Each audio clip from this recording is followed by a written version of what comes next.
Okay sir. ನಿನ್ನೆ February 2 Belagavi ಜಿಲ್ಲೆಯಲ್ಲಿ February 2ನೇ ತಾರೀಕು ಒಂದು ಸೌದತ್ತಿ ಪೊಲೀಸ್ ಸ್ಟೇಷನ್ ವ್ಯಾಪ್ತಿಯಲ್ಲಿ ಇರುವ ಹುಲಿಗಟ್ಟಿ ಕ್ರಾಸ್ ವಿಲೇಜ್ ಅಲ್ಲಿರುವ ಕ್ರಾಸ್ ಹತ್ರ ಒಂದು ಮರ್ಡರ್ ಕೇಸ್ ಒಂದು ರಿಪೋರ್ಟ್ ಆಗಿದೆ. ಈ ಮರ್ಡರ್ ಕೇಸಲ್ಲಿ ವಿಕ್ಟಿಮ್ ಆಗಿರೋರು, ಜೀವಹಾನಿಯಾಗಿರೋರು ಬಸವರಾಜ್ ಪರಪ್ಪ, ಇವರಿಗೊಂದು 49 ವರ್ಷ. ಇವರನ್ನು ಅಕ್ಯೂಸ್ಡ್ ಈರಯ್ಯ ಸಂಗಯ್ಯ ಮಠಪತಿ ಎಂಬುವರು ಕೊಲೆ ಮಾಡಿದ್ದಾರೆ.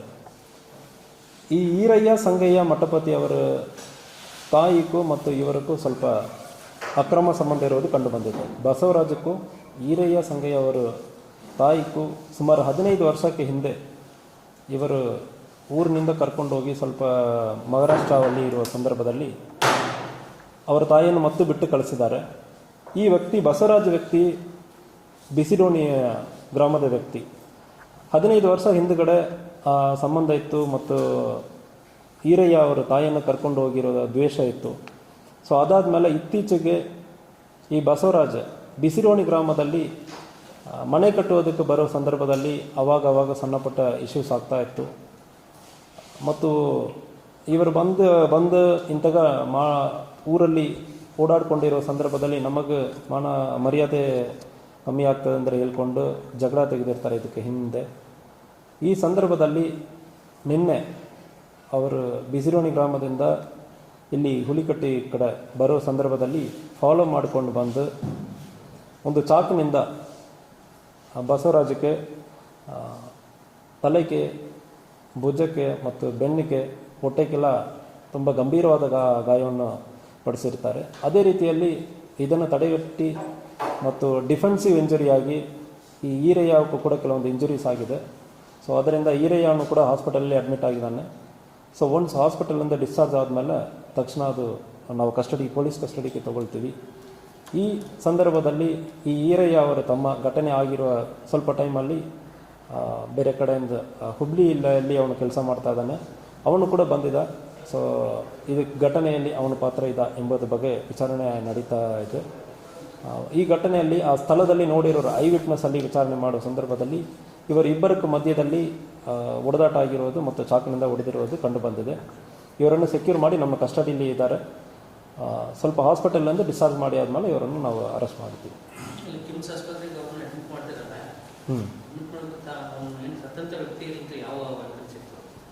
ಸೊ ಅವನ ಕಡೆ ಒಂದು ಡ್ಯಾಗರ್ ಅಂದರೆ ಒಂದು ದೊಡ್ಡ ಇದು ಚಾಕು ಥರ ದೊಡ್ಡದು ಪ್ಲ್ಯಾನ್ ಮಾಡಿಕೊಂಡು ಬಂದಿರುವಾಗಲೇ ಅದು ಅವನ ಕೈಯಲ್ಲಿ ಇರೋದು ಕಂಡು ಬಂದಿರುತ್ತದೆ. ಸೊ ಯಾವಾಗ ಎಲ್ಲಿಂದ ತೊಗೊಂಡು ಬಂದಿದ್ದಾನೆ, ಇದು ಪ್ಲ್ಯಾನ್ ಯಾವಾಗಲಿಂದ ಮಾಡಿದ್ದಾನೆ, ಇದು ಬಗ್ಗೆ ಕೂಡ ವಿಚಾರಣೆ ನಡೀತಾ ಇದೆ. ಇಲ್ಲ, ಡಿಫೆನ್ಸಿವ್ ಇಂಜರಿ ಇವನ ಕೈಯಲ್ಲಿ ಇರೋದು ತೊಗೊಂಡು ಹೊಡೆದಿರೋದು ಕಂಡು ಬಂದಿದೆ. ಸೊ ಒಂದು ವೇಳೆ ಇವನ ಕಡೆ ಯಾವುದೋ ಚಾಕಿದೆ ಅಂದರೆ ಅದು ಕೂಡ ಚೆಕ್ ಮಾಡ್ತೀವಿ. ಸೊ ಪ್ರೈಮ್ ಆಫೀಸಿ ಅವನಿಗೆ ಕೈ ಕಾಗದಂದ್ರೆ ಡಿಫೆನ್ಸಿವ್ ಇಂಜರಿ ಅಂದರೆ ನಮ್ಮ ಒಬ್ಬರು ಹೊಡೆಯಕ್ಕೆ ಬರೋ ಸಂದರ್ಭದಲ್ಲಿ ಕೈ ತೋರಿಸ್ತೀವಿ ಅಂದರೆ ಇಲ್ಲಿ ಗಾಯ ಆಗುತ್ತದೆ. ಇಂತಹ ಗಾಯ ಈ ವ್ಯಕ್ತಿಗೆ, ಬಸವರಾಜ ವ್ಯಕ್ತಿಗೆ ಕೂಡ ಆಗಿದೆ. ಕೈಯಲ್ಲಿ ಮತ್ತು ಬೆನ್ನಲ್ಲಿ ಆಗಿದೆ ಮತ್ತು ತಡೆ ಮಾಡಿ ಮತ್ತು ಅವನು ಹೊಡೆಯಕ್ಕೆ ಹೋಗುವಾಗ ಅವನಿಗೂ ಗಾಯ ಆಗಿದೆ. ಯಾವುದು?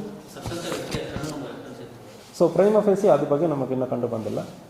ಸೊ ಇವನ್ ಕಡೆ ಡಿಫೆನ್ಸಿವ್ ಇಂಜರಿ ಅಂದರೆ ಹೇಳ್ತೀವಿ, ಯಾರೋ ಒಬ್ಬರು ನಮ್ಮ ಹೊಡೆಯಕ್ಕೆ ಬರೋ ಸಂದರ್ಭದಲ್ಲಿ ಇನ್ನೊಬ್ಬರು ನಾವು ಅದನ್ನೇ ತೊಗೊಂಡು ಹೊಡೆಯಕ್ಕೆ ಹೋಗ್ತಿಲ್ಲ, ಅಂಥ ಸಂದರ್ಭದಲ್ಲಿ ಕೂಡ ಗಾಯ ಆಗೋದಕ್ಕೆ ಸಾಧ್ಯನೇ ಇರ್ತದೆ. ಸೊ ಅದರಲ್ಲಿಂದ ಆಗಿದ ಇಲ್ಲ ಹೊಸದಾಗಿ ಅವನು ಒಪ್ಪನ್ನು ಇಟ್ಕೊಂಡು ಬಂದಿದ್ದಾನೆ, ಅದ್ರ ಬಗ್ಗೆನೂ ವಿಚಾರಣೆ ನಡೀತಾ ಇದೆ. ಈರಯ್ಯಕ್ಕೆ ವಯಸ್ಸು 32 ವಯಸ್ಸು. ಸೊ ಇವನ ಸತ್ತ ವ್ಯಕ್ತಿ ಬಸವರಾಜ್ ವ್ಯಕ್ತಿಗೆ ಸುಮಾರು 49 ವರ್ಷ. ಇವನು ಇತ್ತೀಚೆಗೆ ಅವನ ಮಹಾರಾಷ್ಟ್ರ ಕೋಲ್ಹಾಪುರ ಡಿಸ್ಟಿಕಲ್ಲಿ ಇರೋದು ಸಾಮ್ರಾಟ್ ನಗರ್ ಕೋಲ್ಹಾಪುರಲ್ಲಿ ಇರೋದು ಕಂಡು ಬಂದಿದೆ. ಇತ್ತೀಚೆಗೆ ಅಲ್ಲಿಂದ ಬಂದು ಸ್ವಂತ ಊರಲ್ಲಿ ಮನೆ ಕಟ್ಟಕ್ಕೆ ಬರುವ ಸಂದರ್ಭದಲ್ಲಿ ಅಲ್ಲಿ ಆಲ್ರೆಡಿ ಸ್ವಂತ ಊರಲ್ಲಿ ಈರಯ್ಯ ಅವನ ತಾಯಿಯನ್ನು ಕರ್ಕೊಂಡು ಹೋಗಿರೋ ಆ ದ್ವೇಷ ಇರೋದ್ರಿಂದ ಈ ಘಟನೆ ಆಗಿದೆ.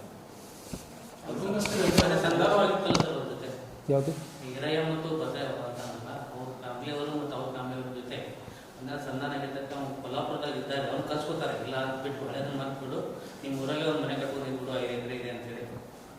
ಸೊ ಫಸ್ಟ್ ಘಟನೆ ಈ ಮರ್ಡರ್ ಕೇಸಲ್ಲಿ ಫಸ್ಟ್ ಘಟನೆ 15 ವರ್ಷಕ್ಕೆ ಹಿಂದೆ ಇವರೆಲ್ಲ ಒಂದೇ ಊರಲ್ಲಿ ಇದ್ದವರು.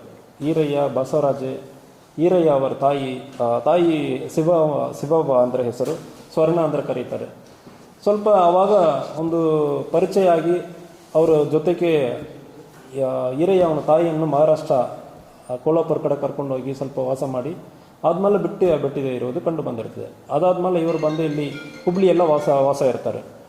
ಈ ಸಂದರ್ಭದಲ್ಲಿ ಇತ್ತೀಚೆಗೆ ಸಂಧಾನನೂ ಆಗಿರೋದಾಗಿ ಹೇಳ್ತಾ ಇದ್ದಾರೆ. ಬಟ್ ಆದರೆ ಸಂಧಾನದಲ್ಲಿ ಇವನು ಮತ್ತು ಊರಕ್ಕೆ ಬಂದು ಮತ್ತು ಇವನಿಗೆ ತೋರಿಸೋದು ಇವರ ಮಗನಕ್ಕೆ ಸ್ವಲ್ಪ ಈರಯ್ಯಕ್ಕೆ ಅಸಮಾಧಾನ ಆಯಿತು. ಸೊ ನಮ್ಮ ತಾಯಿಗಿಂತ ಮೋಸ ಆಗಿದೆ, ಇವನು ಊರಿಗೆ ಬರುವಾಗ ಉಳಿದವರು ನಮ್ಮನ್ನು ಒಂದು ಅವಮಾನ ಆಗ್ತಾ ಇದೆ ಅಂದ್ರೆ ಆ ನೆಪದಲ್ಲಿ ಈ ಘಟನೆ ಆಗಿದೆ. ಈರಯ್ಯಕ್ಕೆ ತಂದೆನೂ ಇದ್ದಾರೆ. ಈರಯ್ಯಕ್ಕೆ ತಂದೆ ತಾಯಿ ಇಬ್ಬರಿದ್ದಾರೆ. ತಂದೆ ಈರಯ್ಯ ಜೊತೆ ಇದ್ದಾನೆ, ತಾಯಿ ಈರಯ್ಯ ತಮ್ಮನ ಜೊತೆ ಇದ್ದಾರೆ ಹುಬ್ಳಿಯಲ್ಲಿ.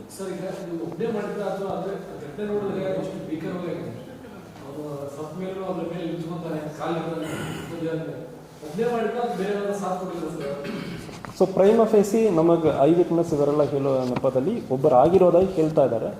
ಬಟ್ ನಾವು ಐ ವಿಟ್ನೆಸ್ಸನ್ನು ಚೆಕ್ ಮಾಡ್ತೀವಿ, ಇಲ್ಲ ಬೇರೆಯವರಕ್ಕೆ ಇಂಥ ಸಂದರ್ಭಗಳಲ್ಲಿ ಆಗಿರೋ ಸಂದರ್ಭದಲ್ಲಿ ಬೇರೆ ಎವಿಡೆನ್ಸಸ್ ನಮಗೆ ಸಿಗ್ತದೆ, ಅದು ಬಗ್ಗೆ ನಡೀತಾ ಇದೆ.